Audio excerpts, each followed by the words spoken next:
Hey everyone, Happy New Year to all, and let's start the year with the first anime released in 2026. So I hope you all enjoy it a lot. Don't forget to leave a like so I can bring more content. And let's go for it, aiming for 100,000 subscribers, which is an incredible milestone. Without further ado, let's get to the content. And at the beginning of everything, a young man named Orhung goes to take a beating to test his strength by stopping time. After easily defeating some monsters, he notices that he hasn't become as out of shape as he had imagined. Therefore, he believes he can still do very well in his swordsmanship career. Suddenly, he is approached by a horde of goblins, so he decides to test his support magic. Orn explains that support magic serves to strengthen the abilities of his targets, or even their equipment. Although this power may seem perfect, Orn says it has a weakness. It only lasts 3 minutes, which becomes a hindrance. Furthermore, the magical resistance of the user of support magic influences how long the magic can remain active in their body. In Orn's case, he can only keep the support magic active for 180 seconds. During the combat, Orn remembers a meeting he had with his team some time ago, where Oliver informs him that, outside the group, he tries to argue and tells Oliver that they are childhood friends. Therefore, it doesn't make sense for him to simply be kicked out of the group for no reason. Because as friends, they should be loyal comrades who are always together. But even hearing this, Oliver says he is determined, and furthermore, he makes it clear that he gave Orn many chances precisely because they were friends from the same village, but he has already decided to expel him from the group. They begin to ostracize Orn, saying that he should just accept that he is out of the group and leave as soon as possible. As for Oliver, he simply says that Orn is not strong enough to be in the heroes group, therefore, he must leave. Hearing this, Orn begins to remember the beginning of the group, when he and Oliver formed the group 8 years ago, and because of their exemplary quality as adventurers in the group, they managed to reach rank S in very few years, and were also the first to reach the 94th floor of the Great Southern Dungeon. Because of these achievements, they started being called the Heroes Group. And returning with Orn, he tells Oliver that he might be right about him not being strong enough, but he believes that applies to all of them. However, hearing this, Oliver says that Orn's support magic is still something he hasn't fully mastered, unlike the adventurers from the other groups who have proven to be stronger than Orn. Orn says that he clearly wasn't made to use support magic. After all, he's always just been a swordsman. Hearing this, one of the members gets irritated by Orn's insolence and says that he only wanted to risk creating the magic because he saw that Oliver was already the best swordsman in the group, meaning there wouldn't be room for Orn in that area anyway. Meanwhile, the girl in the group says that Orn is also a terrible mudge, therefore, he's absolutely useless, and he certainly has no right to complain about anything. Yet Orn continues to argue with them,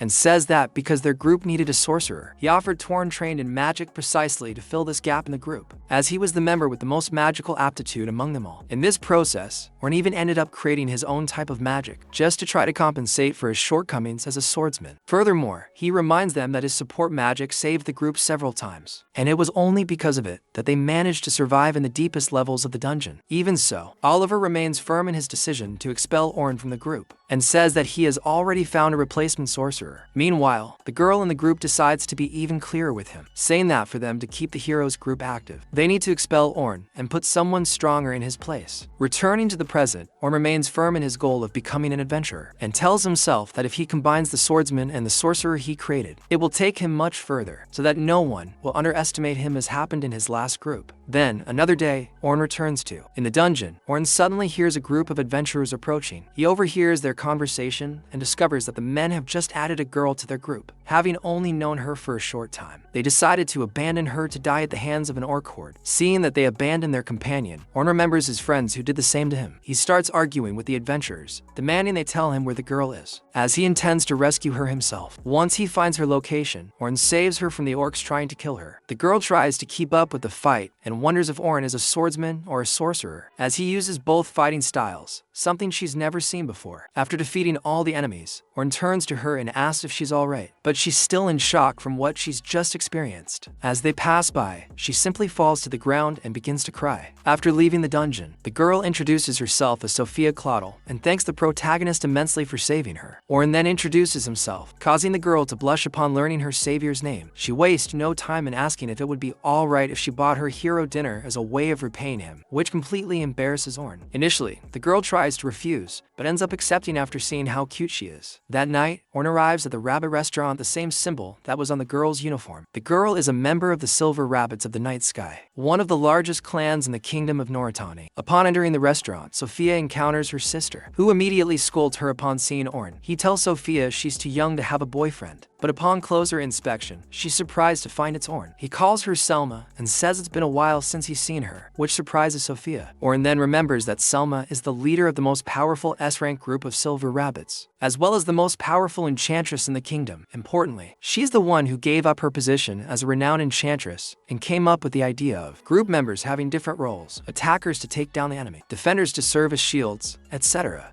and supporters providing support, and this division changed the whole group. The protagonist, a group of adventurers, was forced to enter a labyrinth, and because of this, he had to transform from a swordsman into a buffer. Furthermore, witnessing Selma in action led Oliver and his former group to get rid of him. He didn't realize she had a sister, but his thoughts are interrupted by Selma's deadly gaze. She immediately asks if he's interested in her 14-year-old sister, but Orn says she's mistaken. He was indeed going to have dinner with her sister, but his intentions are pure. Selma changes her tune, asking if her sister isn't good enough for him, which she takes as an insult. However, Sophia intervenes and tells her sister not to be rude to the man who saved her life. Selma notes that her sister went into the labyrinth alone again, instead of waiting for his approval. Selma scolds the girl and apologizes to Orn for her rudeness, inviting him to dinner. Selma and the protagonist discuss their last joint attack, where they both performed charmingly. Selma praises Orn's excellent support, surprising Sophia. Selma then reveals that the young man is part of the heroes group, making Sophia embarrassed by his fame. However, the protagonist interrupts, saying he's no longer part of that group. Selma is surprised they didn't detain him, but Orn explains there was a reason for it, and everyone agreed. This makes Selma realize he's free now, and she invites him on an expedition where he'll train new recruits. Some Rank A veterans will participate and lead some of these recruits. He informs them they'll spend 3 days descending to the 50th floor of the Great Soul Labyrinth, surprising him, as it usually takes 6 months to a year for newcomers to go that far. It might seem impossible, but Selma says they'll take the shortest route, as they have no choice since the sponsors are pressuring them. However, the protagonist notices the hidden motive behind this action. If the new recruits can defeat the floor boss and explore the deeper floors alone, it would strengthen the clan as a whole. Selma is surprised by how quickly he deduced this, and he's right. After all, bosses appear every 10 floors, and it's common for new recruits to be injured or killed along the way. However, if an experienced adventurer defeats the boss, they would only need to register at the crystal to proceed to the next floor. For this reason, she wants Orn to go with them. He asks why she wants him on this incredibly important mission for her clan, and Selma simply holds his hand, looks into his eyes, and says she deeply respects him. This makes Orn incredibly happy and thoughtful. Ultimately, he was expelled from the group for having inferior magic compared to hers, in the eyes of his former team. Unfortunately, this traumatized him, and he doesn't want to go back to being a buffer. Therefore, he says he's happy with the offer, but has other plans. However, Sophia intervenes, and in a sweet and charming way, says she'll participate in that expedition and would be very happy if he could join her. With her sweetest face, she asks him to accompany her, and this sways him. He then asks for some time to think.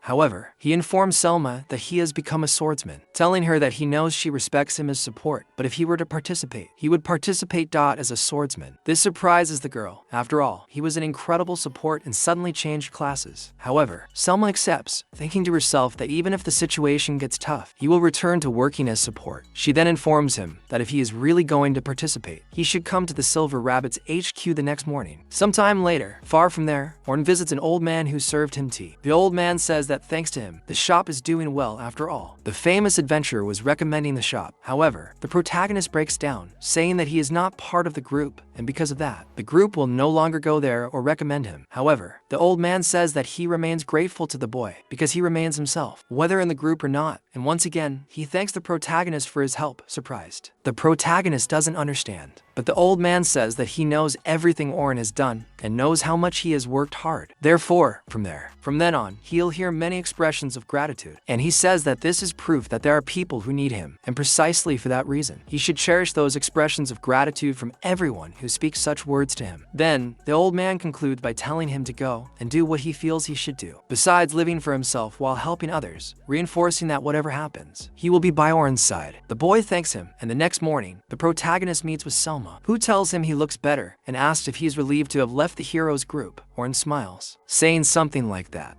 Well, that old cliche of the protagonist leaving the heroes group with them kicking the poor guy out. So if it continues, the protagonist will improve a lot, and I want to see that his evolution. And if you want to see it too, leave a like and subscribe. I'll see you in the next video. Bye.